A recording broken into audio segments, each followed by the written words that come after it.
Last lecture में अपने fluid statics में प्रेशर प्रेशर हेड एना यूनिट्स विचे चर्चा करी मतलब any definition what is pressure and pressure head.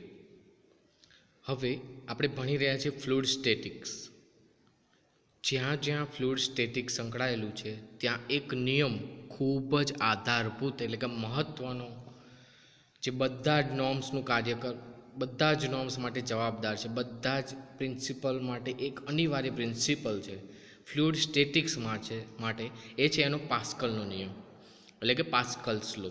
हवे जेम के आपणे जाणीए छीए कि गति माटे न्यूटनना त्रणेय त्रण नियमों केटला इम्पोर्टન્ટ है, Newton's first law, second law अने थर्ड लॉ। ए ज रीते पास्कलनो आ नियम ए फ्लूइड स्टेटिक्स एटले के फ्लूइड ज्यारे स्थिर होय त्यारे एना पर एक महत्वनो भाग भजवतो होय ते पास्कलनो नियम है। मतलब हूँ एम कहीश कि स्थिर फ्लूइड में जो कोईपण तमे स्टडी करता होय तो शुरुआत पास्कलना नियमथी ज करवी पड़े छे। तो आपणे आजे पास्कलनो नियम जोईशुं। पास्कलनो नियम एटले कि अथवा एने एवुं बी कही शकाय कि Pascal's law of state rest fluid मतलब स्थिर फ्लूइड माटे। तो पहला तो एनुं स्टेटमेंट ए गुजराती में आपणे मैं नियम लखेलो छे ए जोई लईशुं अने पछी एने इंग्लिश में तमने स्टेप बाय स्टेप समझावी दईश। एक्चुअली तो वर्ड तो मैं इंग्लिश ज आवशे एटले नो ब्रॉच issue. Okay, let's see Pascal's law. तो पास्कल्स लॉ पहला तो तमारे एनुं स्टेटमेंट एकदम याद करी नाखवानुं छे कि Pascal's law states that pressure intensity at any point in a fluid at rest position is same in all direction. फरीथी एक बार इंग्लिश में बताई दूँ तमने। आ एक फ्लूइड भरेलू एक पात्र है। तो पास्कल्स लॉ स्टेट्स दैट अथवा Pascal law state that pressure intensity at any point कोई पण पॉइंट लई लो आमां pressure intensity at any point in a fluid at rest ए जरूरी है। फ्लूइड केवुं होवुं जरूरी है? स्थिर। एटले के pressure intensity at any point in a fluid at rest is same in all direction is same in all direction. हवे तमे विचारवा जशो तो तमने एवुं लागशे कि आमां शुं छे, आ कई नवाई नथी एम। हवे स्थिर फ्लूइड है, आ एक स्थिर फ्लूइड है ए स्थिर क्यारे होय? ज्यारे बधी ज दिशामां लागतुं बळ केवुं होय? सरखुं। अने बळ सरखुं लागे तो दबाणनी तीव्रता पण केवी होय? सरखुं। पण नियम पहेलो पास्कले आप्यो एटले आपणे एने पास्कलनो नियम कहीए छीए कि फ्लूइड में कोईपण फ्लूइड एट रेस्ट पोजिशन स्थिर फ्लूइड में कोईपण बिंदुए आ बिंदु लई लो तो दबाणनी तीव्रता बधी बाजू एक सरखी होय। हवे स्थिर फ्लूइड है मतलब गति करतुं नथी। गति क्यारे ना करतुं होय? ज्यारे बधी बाजुथी दबाण केवुं होय? सरखुं होय। हवे तमे आ एक प्लेट लई लो अने आ बाजुथी दबावो अने आ बाजुथी दबावो तो आ प्लेट स्थिर क्यारे रहे? ज्यारे बंने दिशामां लागतुं बळ केवुं होय? सरखुं होय। तीजुं बळ અહીંથી ઉમેરો અને ચોથું અહીંથી ઉમેરો। જ્યારે બધી દિશામાં બળ સરખું લાગે ત્યારે કોઈપણ વસ્તુ સ્થિર રહે। તો સ્થિર ફ્લુઇડમાં દબાણની તીવ્રતા કોઈપણ બિંદુએ કેવી હોય? એક સરખી હોય બધી દિશામાં। તો એ જ તો છે પાસ્કલનો નિયમ। તો પાસ્કલનો નિયમ ઇંગ્લિશમાં શું સ્ટેટ્સ કહે છે કે Pascal's law state that pressure intensity at any point in a fluid at rest is same in all direction. અને ગુજરાતીમાં તમે જોવા જાઓ તો સ્થિર ફ્લુઇડમાં कोईपण बिंदुए दबाणनी तीव्रता दरेक दिशा में एक सरखी होय छे एटले बधी दिशा में एक सरखी होय छे। एटले के आ एक फ्लूइड है एना पर फ्लूइड स्थिर है तो कोईपण बिंदुए दबाणनी तीव्रता बधी दिशा में केवी होय छे? सरखी होय छे। तो हवे पास्कलनो नियम आपणे खाली स्टेटमेंट नहीं पूछातुं, साबित करवानुं छे। शुं करवानुं छे? प्रूव करवानुं छे। शुं करवानुं छे? प्रूव करवानुं छे। पास्कलनो नियम प्रूव करवानुं छे। तो आ इम्पोर्टન્ટ है, समझी लो पास्कलनो नियम। हवे पास्कलनो नियम घणी रीते प्रूव थई शके पण आपणे एक काटकोण त्रिकोण शुं काटकोण त्रिकोण एक एलिमेंट लईशुं कि जेनो शेप एक परपेंडिक्युलर में आवशे एटले मतलब एक काटकोण त्रिकोण आपणे ध्यानमां लईए एटले तमे गमे ते लई शको छो पण तमारे जे बुकमां आपेलो छे अने जे इजी छे ए आपणे ध्यानमां लईशुं। तो समझो पहेला तो कि आमां शुं करवामां आवे छे। तो कि स्थिर फ्लूइडमां स्थिर फ्लूइड एटले आखू एक पात्र है जो फ्लूइड थी भरेलू है कोईपण होई शके छे। एनो एक नानो सूक्ष्म टुकड़ो जे काटकोण त्रिकोण आपणे ध्यानमां लेवानो छे। शुं लेवानो छे? काटकोण त्रिकोण। आ जे काटकोण त्रिकोण है ए अहींया बतावेलो छे। ओके, तो तमे आज जोई रह्या छो एक काटकोण त्रिकोण एक फ्लूइडनो पार्टिकल है जे छूटो नथी ત્રિકોણાકારમાં છૂટો નથી, પણ આપણે એક મોટા બીકરમાંથી આટલો સૂક્ષ્મ ભાગ સ્ટડી કરવા માટે ધ્યાનમાં લીધો કે ભાઈ ચલો આને જ ખાલી ધ્યાનમાં લઈએ. કારણ કે આપણે કીધું ને નિયમમાં કે સ્થિર ફ્લૂઇડમાં કોઈ પણ બિંદુએ દબાણની તીવ્રતા એક બધી દિશામાં એક સરખી, તો એ બિંદુ તરીકે આપણે એક કાટકોણ ત્રિકોણ લીધો છે. ઓકે, ચલો હવે હું વધારે આમાં ડીપ નહીં જઈએ. આપણે જોઈ લઈએ કે આ એક સ્થિર ફ્લૂઇડમાં કોઈ બિંદુએ એકમ જાડાઈની નાની મુક્ત બોડી એબીસી ધ્યાનમાં લીધેલી છે. શું કરેલું છે? સ્થિર ફ્લૂઇડમાં કોઈ પણ બિંદુએ એકમ જાડાઈની, હવે આ તો તમને દેખાય છે એરિયા, પણ એની કંઈક થિકનેસ તો હોય કે નહીં? થિકનેસ એટલે જાડાઈ કેટલી હશે? એની થિકનેસ તમે જ્યારે જોશો એનું 3D વ્યૂ જોવા જાઓ તો આવો થાય. તો આ એની થિકનેસ જે છે એ થિકનેસ કેટલી છે? 1 યુનિટ. 1 યુનિટ એટલે જો તમે આ બધું મીટરમાં લો તો 1 મીટર લઈ લેવાનું, જો આ બધું સેન્ટીમીટરમાં લો તો સેન્ટીમીટર. 1 યુનિટ એટલે ગમે તે હોઈ શકે છે, પણ આપણે સૂક્ષ્મ જે 1 યુનિટ લઈ લીધું એટલે એકમની જફાત દે. ઓકે, એટલે ફરીથી એકવાર પાસ્કલના નિયમની સાબિતી જોઈ લઈએ તો સ્થિર ફ્લૂઇડમાં કોઈપણ બિંદુએ એકમ જાડાઈની નાની મુક્ત બોડી એબીસી ધ્યાનમાં લેવાની છે. શું લેવાનું છે? એબીસી ધ્યાનમાં લેવાની છે. એક્ઝામમાં આ પૂછાશે જ. આ મોસ્ટ આઈએમપી ક્વેશ્ચન છે, એટલે અહીં ધ્યાન આપજો અને હું સમજાય એ રીતે તમને એક્સપ્લેન કરું છું. બાકી સ્ટેપ બાય સ્ટેપ હમણાં ફરીથી એકવાર રિવાઇઝ કરી દઈશ કે તમારે લખવાનું શું છે, આ તો સમજવા માટે અત્યારે વધારે ફોર્સ કરું છું. ઓકે, એટલે સ્થિર ફ્લૂઇડમાં કોઈપણ બિંદુએ એકમ જાડાઈની નાની મુક્ત બોડી એબીસી ધ્યાનમાં લીધી, તો આપણે એબીસી ધ્યાનમાં લઈ લીધી. હવે ચલો, હવે આપણે સાબિત શું કરવાનું છે કે બધી દિશામાં લાગતા બળો એક સરખા છે. તો એ તો ચલો પછીથી સાબિત કરી દઈએ. પહેલાં જોઈ લઈએ કે કઈ કઈ દિશામાં કયા કયા બળો લાગે છે. તો P1, P2 અને P3, P1, P2 અને P3 ત્રણ બળો અનુક્રમે AB, BC અને DS ઉપર લાગે છે એવું ધ્યાનમાં લઈ લઈએ. AB સાઈડ ઉપર P1 ફોર્સ દબાણ લાગે છે. દબાણની વાત કરો છો ફરીથી એકવાર, દબાણ છે. શું છે? દબાણ છે. એટલે P1, P2, P3. ઓકે, ત્રણ દબાણ એ સરખા આપણે સાબિત કરવાના છે, પણ પછી કરશું. પહેલાં ત્યાં P1, P2, P3 નામ આપી દીધું છે. ઓકે, હવે ચલો AB, BC અને CA પર લાગતા બળો P1 dy સમજી લો. ચલો, આપણને ખબર છે કે P બરાબર F/A. તો F બરાબર શું થશે? P into A. તો F બરાબર PA સમજી લો. F બરાબર PA, તો મતલબ અહીંયા દબાણ P1 લાગે છે, તો P બરાબર આપણને ખબર છે કે F બરાબર PA, P into A. હવે તમે જોશો કે અહીં તો ખાલી dy ડિસ્ટન્સ જ લીધું છે, પણ એકચ્યુઅલી તમે જોવા જશો તો આ જે ભાગ છે ને એનો એરિયા આપણે લઈએ છીએ, પણ આપણને ખબર છે કે એની જાડાઈ તમે કેટલી લીધી? હમણાં જ મેં કીધું એકમ જાડાઈ એટલે કે 1 યુનિટ લીધી છે. મતલબ આનો એરિયા શું થશે? dy into 1 એટલે dy. એટલા માટે આ P1 into dy કરેલું છે. શું કરેલું છે? P1 into dy. એટલે એકચ્યુઅલી P into A જ છે, પણ આપણે જે ત્રીજો લેન્થ છે, એટલે મતલબ આની વિડ્થ છે, જે જાડાઈ છે, એ આપણે 1 યુનિટ લીધી છે, એટલે P1 into dy. ફરીથી એકવાર F બરાબર PA થશે, પણ અહીંયા આગળ P1 into dy લઈએ છીએ, કારણ કે એની જે થિકનેસ છે 1 લઈએ છીએ, એટલે એરિયા કેટલો થયો? dy into 1 એટલે P1 into dy. એટલે આ જે P1, P2, P3 તમે દબાણ લીધા એના કારણે અનુક્રમે AB, BC અને AC ઉપર બળ કયા લાગે છે? તો P1 dy, P2 dx અને P3 dx. જોઈજો, P1 dy, P2 dx અને આ બાદથી P3 dx. ઓકે, તો તમે ત્રણ બળો જોઈ લીધા, P1 dy, P3 ds, P2 dx. હવે તમે ફોર્સ ઇક્વિલિબ્રિયમ ભણી ગયા AM માં. આપણને ખબર છે કે sigma H is equal to 0 કરતા હતા, sigma V is equal to 0 કરતા હતા, અને તમે ન્યુમેરિકલ સોલ્વ કરતા હતા. સેમ વસ્તુ કરવાની છે, પણ અહીંયા આગળ આપણે એક વધારાનું બળ ધ્યાનમાં લેવાનું છે, W બરાબર માજી. એટલે કે આ ફ્લુઇડ પાર્ટિકલ્સ તો તમે લઈ લીધો, પણ એનો કંઈક વજન નીચે લાગતો હોય કે ના લાગતો હોય ગ્રેવિટેશનલ એક્સેલરથી. ઓકે, તો એ વજન બરાબર માજી. હવે M એટલે ઓલરેડી ભણી ગયા કે ρ is equal to m/v, W is equal to માજી. તો M આપણને ખબર છે કે ρ is equal to m/v, તો M બરાબર ρ into v થાય, તો ρ v g. હવે V એટલે શું છે? તો વોલ્યુમ એટલે આપણને ખબર છે કે આનો વોલ્યુમ તમારે જોવો હોય તો આ એરિયા ઇન્ટુ જે એની હાઇટ છે, આ મતલબ વિડ્થ છે, તો આપણને ખબર છે કે આની વિડ્થ તો કેટલી છે? 1 યુનિટ. તો મતલબ ખાલી એરિયા જેનો આવી જવાનો, એટલે 1/2 dx into dy. એકચ્યુઅલી આપણને ખબર છે કાટકોણ ત્રિકોણનો પાગોસીનો નિયમ છે, એના પ્રમાણે એરિયા શું થશે? 1/2 પાયો ગુણ્યા વેધ. તો પાયો કયો છે? dx into dy. એનો એરિયા થયો dx into dy. ફરીથી એકવાર એનો એરિયા શું થશે? 1/2 dx પાયો ગુણ્યા વેટ dy, પણ આપણે વોલ્યુમ જોવાનું છે એટલે એની થિકનેસ બી લઈશું, પણ એ કેટલી છે 1 છે, એટલે 1 લખો કે ના લખો સેમ છે, એટલે એનો વોલ્યુમ કેટલો આવશે rho 1/2 dx dy into g. હવે સમજી લો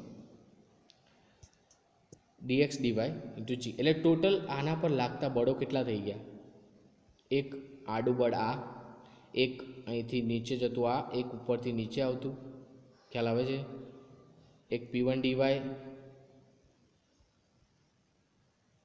એક p2 dx, એક w બરાબર માજી, એક ds. હવે અહીં જુઓ p3 કેવું છે ત્રાંસુ છે, તો આપણે એને વર્ટિકલ ને હોરિઝોન્ટલ કોમ્પોનન્ટમાં ડિફાઇન કરી દઈએ. શેમાં કરી દઈએ, વર્ટિકલ અને હોરિઝોન્ટલ કોમ્પોનન્ટમાં. તમે સમજી લો તો આ જે થીટા છે, આ જે તમે કાટકોણ ત્રિકોણ લીધો છે એ થીટા લીધો છે, કેવો લીધો છે થીટા લીધો છે, તો એના પરથી આપણને ખ્યાલ આવી જાય p3 ds ના બે ભાગ કરવાના છે, તો આપણે આ થીટા લઈએ,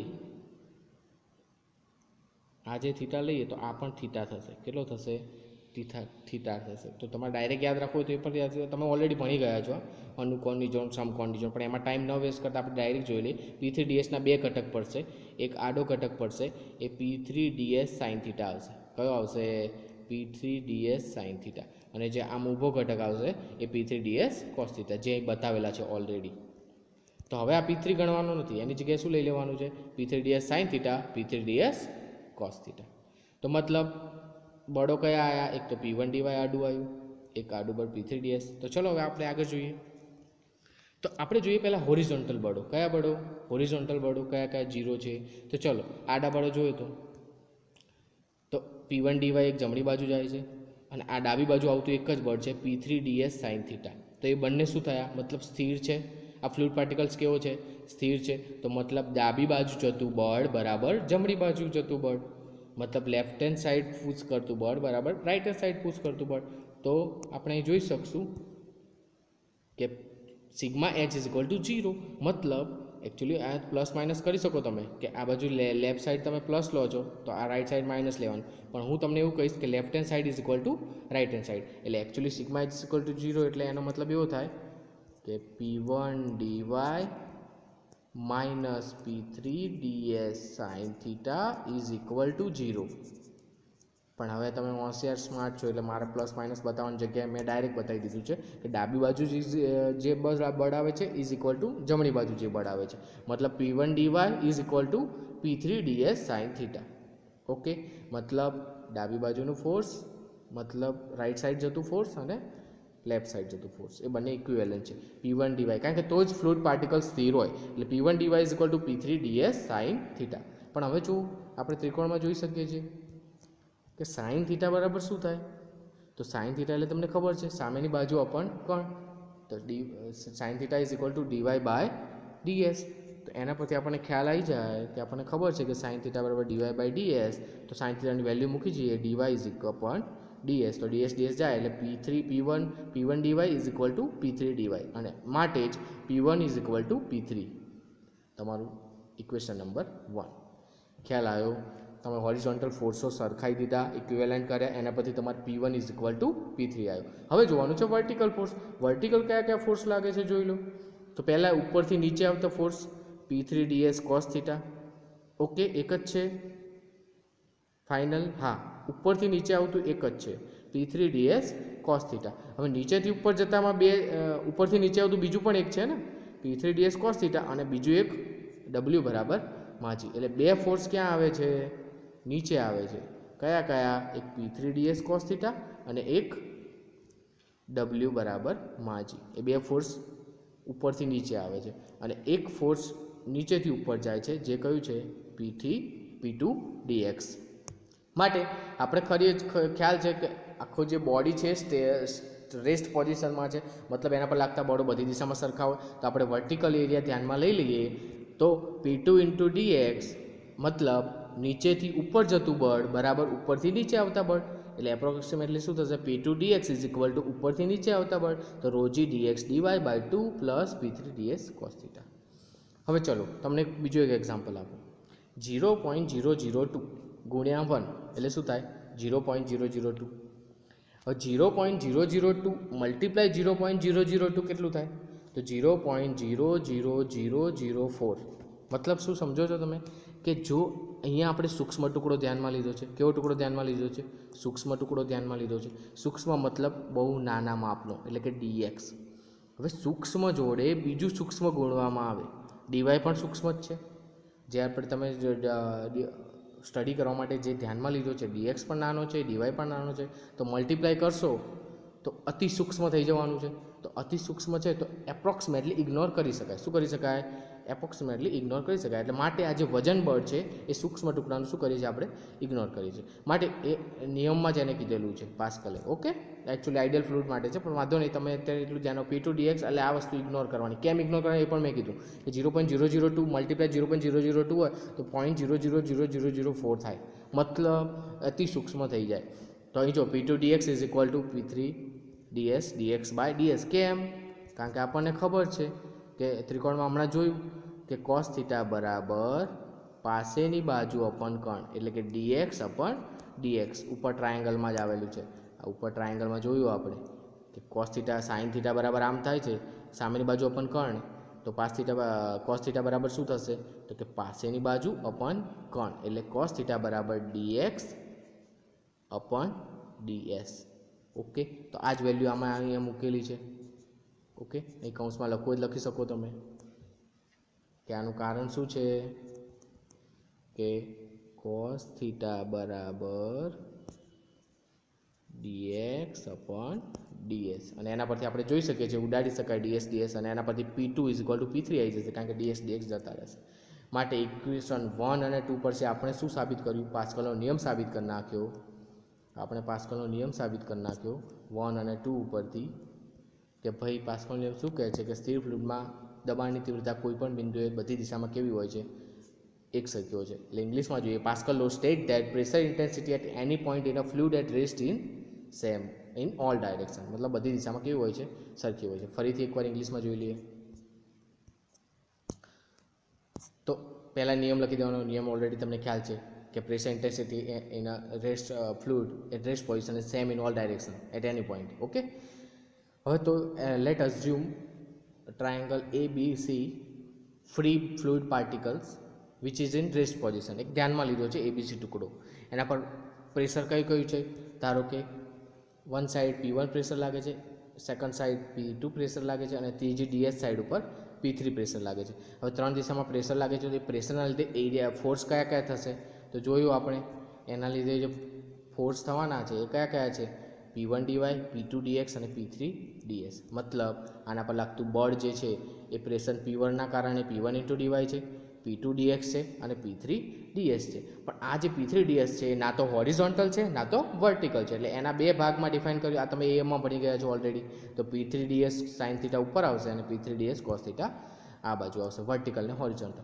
ઓકે, ટૂંકમાં બધા ફોર્સ આવી ગયા. તો હવે શું કરવાનું છે? સરખાવવાના છે. તો પહેલાં હોરિઝોન્ટલ ફોર્સ સરખાવી દઈએ. એટલે હોરિઝોન્ટલ ફોર્સ 0 થવા જોઈએ, મતલબ ડાબી બાજુ જતા બરાબર જમણી બાજુ જતા. તો એને જ મેં એક્સપ્લેન કરેલું છે કે P1 dy = P3 ds sin theta. અહીં ધેરફોર કરવાનું ભૂલતા નહીં ખાસ.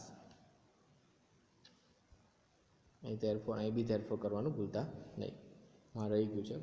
ઓકે, માટે P1 dy એટલે કે ડાબી બાજુથી જમણી બાજુ જતું બળ એક જ છે જો, અને જમણી બાજુ ડાબી બાજુ આવતું પણ એક જ છે.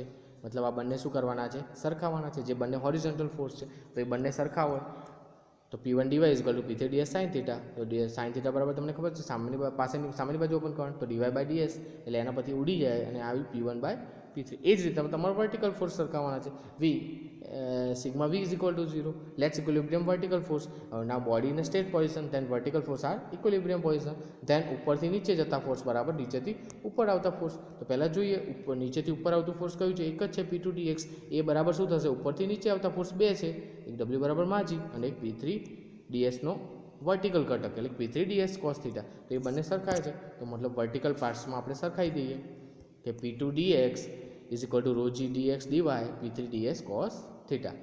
પણ આપણે જાણીએ છીએ કે અતિ સૂક્ષ્મ થઈ જશે. મેં હમણાં જ એક્ઝામ્પલ આપ્યું તમને. P2 dx = માટે ઇગ્નોર કરીએ આને, તો અહીંયા આવશે P2 dx P3 ds cos theta. પણ cos થીટા બરાબર dx by ds.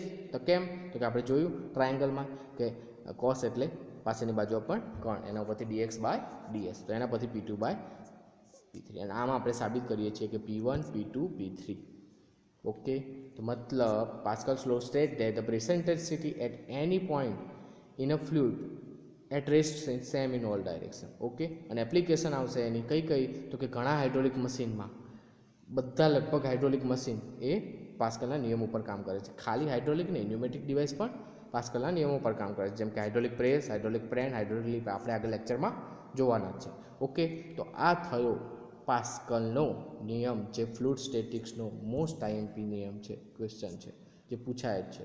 ઓકે, ખ્યાલ આવશે તમને? તો આજે આપણે પાસ્કલનો નિયમ જ